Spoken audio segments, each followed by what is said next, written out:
Hello friends, I am Prem Prakash Kumawat. Welcome online classes of New Rajasthan Vidya Mandir Asalpur. You know that we have learnt about tenses, correct form the verbs, many rules and exceptions.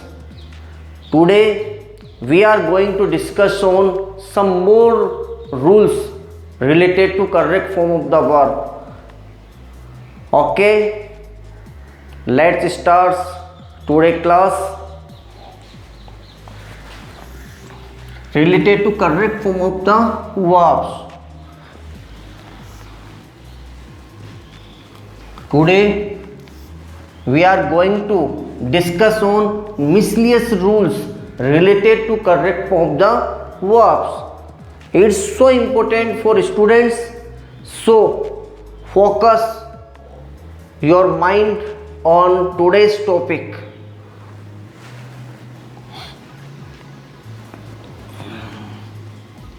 Imperative sentence.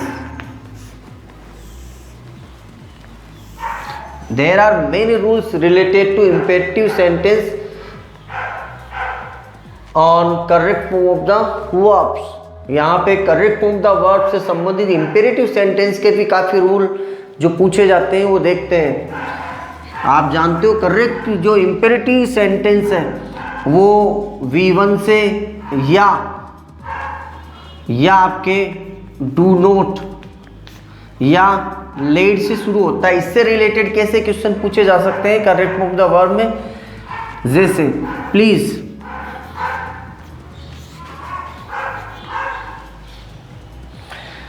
तो यहाँ पे help bracket में आपके help दे दिया, तो आप है ना हेल्प के अकॉर्डिंग, और आप सभी जानते हो इंपेरेटिव सेंटेंस जो आज्ञार्थक सेंटेंस है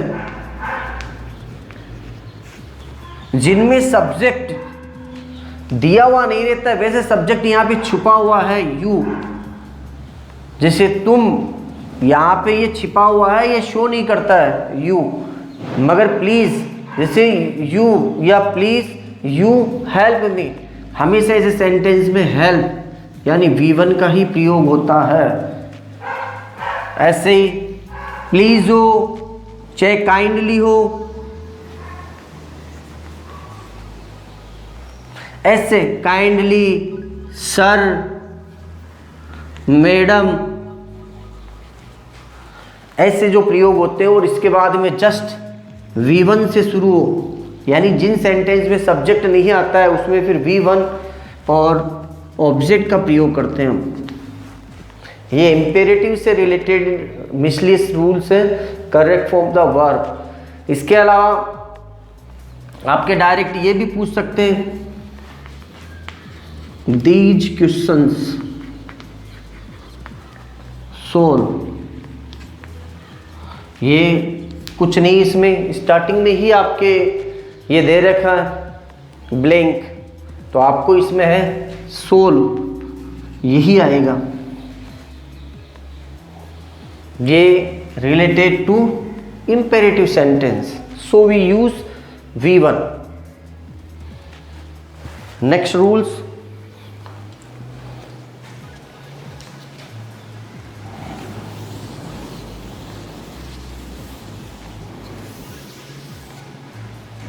do not,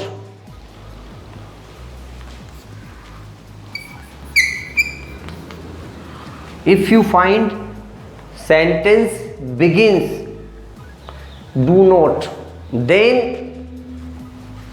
fill in the blanks, and after that object and in bracket make, then you will use V1 because it's related to imperative sentence, and in imperative sentences we use always V1। तो यहाँ make, आप make का प्रयोग करोगे, don't make a noise, don't यहाँ आ गया help, तो आप इसमें क्या करोगे, help. Don't help me. Third, let say begin होने वाले सेंटेंस ये भी इंपेरेटिव से रिलेटेड होते हैं, जैसे लेट मी मैच, तो यहाँ प्ले, तो लेट शो करता है यहाँ पे इंपेरेटिव सेंटेंस। लेट जो हिंदी में जो द, दा, दी, मुझे खेलने दो, मुझे नहाने दो, मुझे प्रश्न हल करने दो, ऐसे सेंटेंस आते वो लेट से बनते हैं। तो लेट मी प्ले ए मैच, ये सभी इंपेरेटिव से संबंधित जो करेक्ट फॉर्म द वर्ब्स के मिसलेस रूल्स थे वो हम पढ़ चुके हैं। अब नेक्स्ट जो है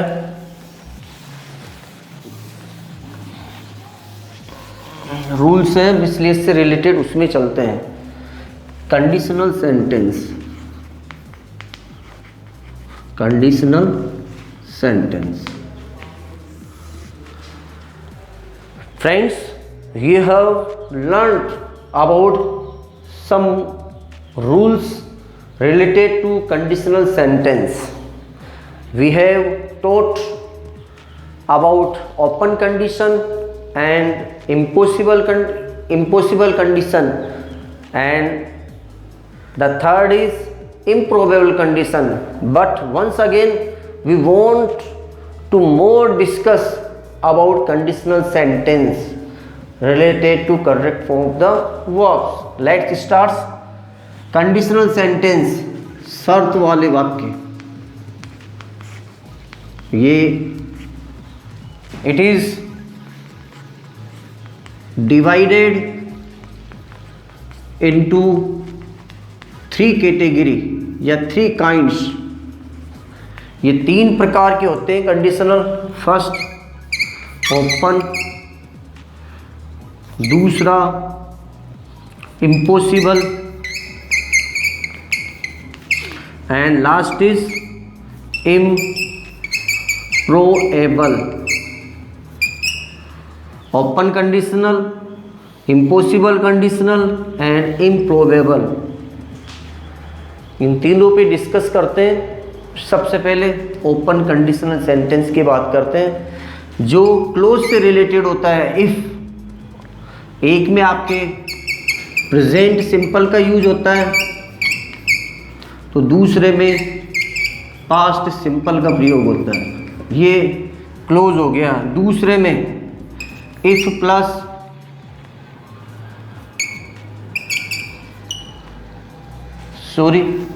इसमें फ्यूचर सिंपल, फ्यूचर सिंपल। यहाँ फर्स्ट में present simple plus future simple, ये ओपन वाला। तो इसमें दूसरे वाले में देखो, दूसरे का पहला, इसमें पास्ट सिंपल, एक सेंटेंस बनता है। दूसरा वुड, शुड, कुड और प्लस V1, ये फर्स्ट है इसका सेकंड जो बनता है इफ में यहाँ पे वॉज वर आ जाता है, एंड यहाँ वुड प्लस V1, ये सेकंड इसका। इम्पॉसिबल में 2 प्रकार के बनते हैं, एक आपके फर्स्ट जो if past simple plus would should, और दूसरा if plus were then would plus V1। Third is impossible. Third का जो पहला रूप है वो if past perfect plus would have plus V3। तो 3 types of conditional sentence, and in 3 types of conditional sentence 4 patterns are. यहाँ पे 4 pattern हैं, 4 तरीके से ये है तो 3, मगर इम्पॉसिबल में 2 पैटर्न आते हैं। और अक्सर इन कंडीशनल से रिलेटेड क्वेश्चन अक्सर 10th में या इन कॉम्पिटिटिव एग्जाम्स में पूछे जाते हैं।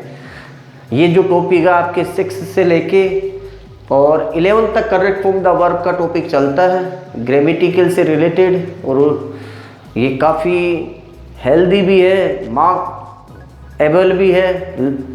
अबाउट 4 मार्क्स ये आपके 10th में, 11th में, 9th में, इनमें इसका परसेंटेज रहता है।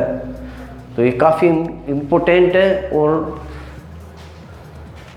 हिंदी और इंग्लिश दोनों में, और इंग्लिश में ज़्यादा अगर आपको टेंस को इम्प्रूवमेंट करना है तो ये करेक्ट फॉर्म द वर्ब का जो यूज़ है काफ़ी इम्पोर्टेंट है।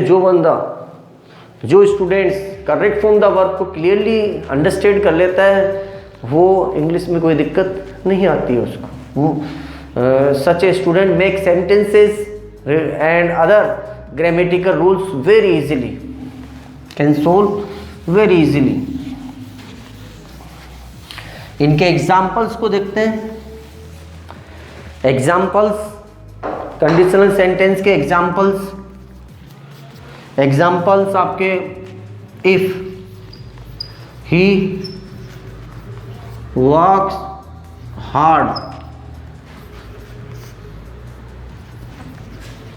Good marks.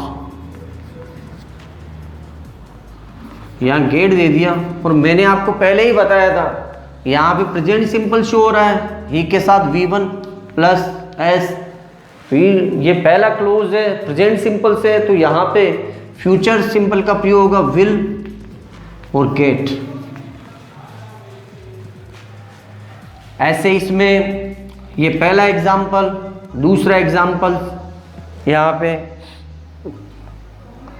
अगर अनलेस आपके नेगेटिव पूछा जाता है इसमें, if he does not work hard, तो ही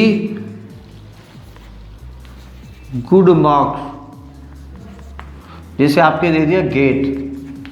तो इसमें ध्यान रखना, अगर इफ से पूछा जा रहा है, पहला आपके नेगेटिव आया है तो दूसरा भी नेगेटिव बनेगा क्लोज, तो यहां प्रयोग क्या होगा विल नोट, ये करेक्ट। इसी को हम दूसरी जो ट्रांसफॉर्मेशन की क्रिया है उसी में समझते हैं। इसी को अगर अपन अनलेस से आ जाता है, अनलेस, और अनलेस में आपके ये है जैसे कि ही,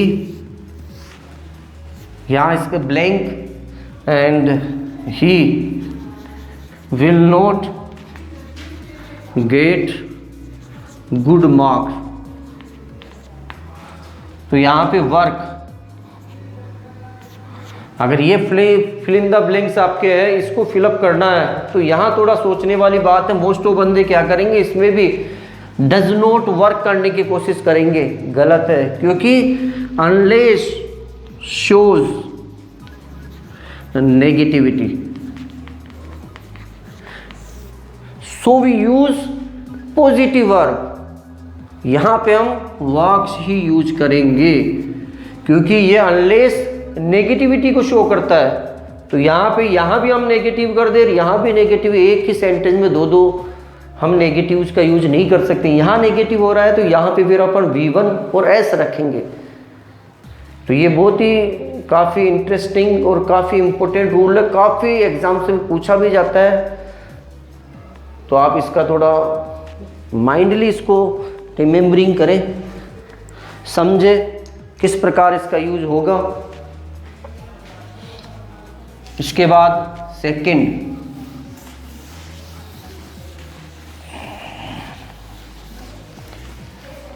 सेकंड जो यूज है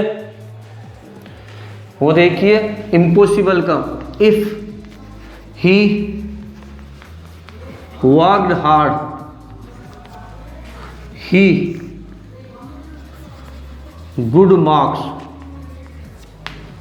यहां गेट दे दिया तो क्या हो जाएगा, यहां मैंने यही तो बताया था वुड और गेट, यानी वुड, शुड या कुड, ये पास्ट फॉर्म हो गई इसका, और V1 ही आएगा मगर वुड के बाद में गेट, V1 का ही प्रयोग होगा V1।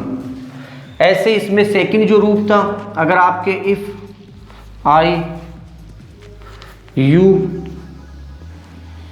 I would fly in the sky, तो यहां बी दे दिया।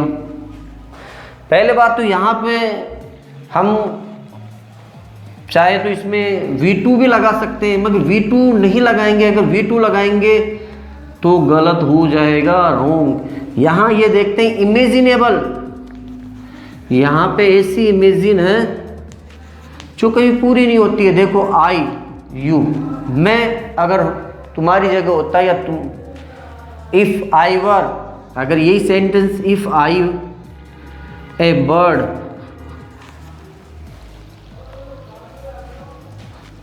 तो यहां पे ये सेंटेंस आई वुड गेट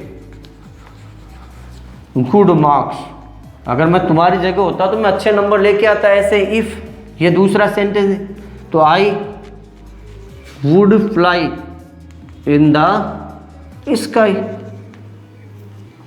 इसमें भी जैसे बी, और बी का जो अर्थ है बीई, बी का मतलब is, am, are, was and were, इनमें से कोई सी भी एक वर्ब, कंडीशन रिलेटेड टू ये सेकंड, ये देखो पास्ट में है तो इज, एम, आर आ नहीं सकता है, अब आएगा, ये नहीं आ सकता, ये नहीं आ सकता, ये पास्ट से रिलेटेड है, तो वाज और वर में से एक आएगा, यहाँ पे वर, ये वर। अब कई बंदे यहाँ पे परेशान हो रहे होंगे, कई स्टूडेंट्स, कईयों के माइंड में ये वर, आई के साथ वर आता ही नहीं। यहाँ कोई भी हो, चाहे सिंगुलर सब्जेक्ट्स हो या प्लूरल सब्जेक्ट्स, ध्यान रखना वहाँ वर ही आएगा।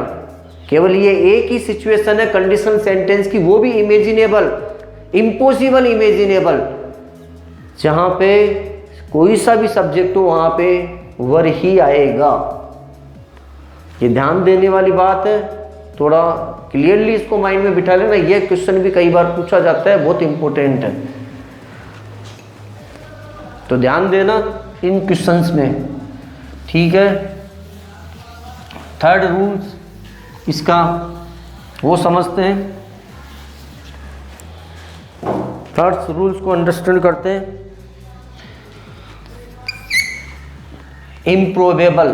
इम्प्रोबेबल कंडीशन, जैसे कि इसमें if he had worked hard, तो ही गुड मार्क्स, तो यहाँ पे गेट दे दिया, तो आप जानते हो यहाँ पे हेड और V3 आ रखी है, तो यहाँ पे क्या होगा, यहाँ पे वुड हैव और गोट, ये होगा इसमें। अब मैं इससे रिलेटेड एक क्वेश्चन पूछता हूँ, जैसे कि if I had a loads of money, I would have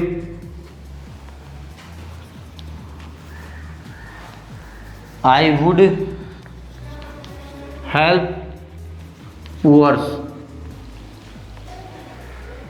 यहाँ पे वैसे वुड ही आएगा, ये क्वेश्चन पूछा जाता, इसमें ये खालिस्तान मैंने आपको बता दिया, वैसे भी ये पूछा जाता है, यहाँ हेल्प दे देता क्वेश्चन।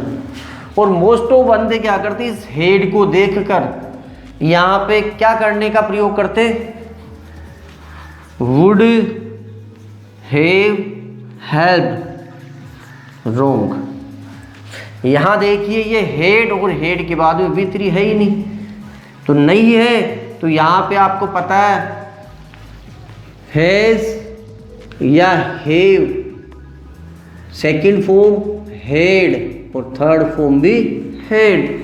आप सभी जानते हो हैज, हैव हेल्पिंग वर्ब का भी काम करते हैं तो मेन वर्ब का भी काम करता है, ऐसे डू हेल्पिंग वर्ब का भी काम करता है तो मेन वर्ब का भी काम करता है, डू, डिड और डन, ये मेन वर्ब का यूज है। यहाँ पे ये V2 है, और जहाँ पे हमने पहले ही पढ़ लिया है ये सेकंड वाला रूप है, यहाँ पे पास्ट सिंपल का प्रयोग हो रहा है, तो यहाँ भी वुड और V1 का प्रयोग होगा, तो यहाँ पे यूज क्या होगा, वुड और हेल्प, ये इसका राइट यूज होगा। आप वुड हैव हेल्प्ड नहीं करना है, गलत हो जाएगा ये, क्योंकि ये मेन वर्ब है। अगर ये हेल्पिंग वर्ब होती तो यहाँ V3 भी देते हैं, तो थोड़ा अंडरस्टैंड करना, इस चीज़ को माइंडली लेना। आज की यूज काफ़ी यूजफुल है, क्योंकि मिसलियस रूल्स में इसे ही मोस्ट ऑफ पूछे जाते हैं, चाहे कोई सा भी एग्ज़ाम्स हो, कॉम्पिटिटिव एग्ज़ाम्स या एकेडमिकल एग्ज़ाम्स हो, उन सभी में यही पूछे जाते हैं। अब आपके जैसे कि आई या ए बेबी,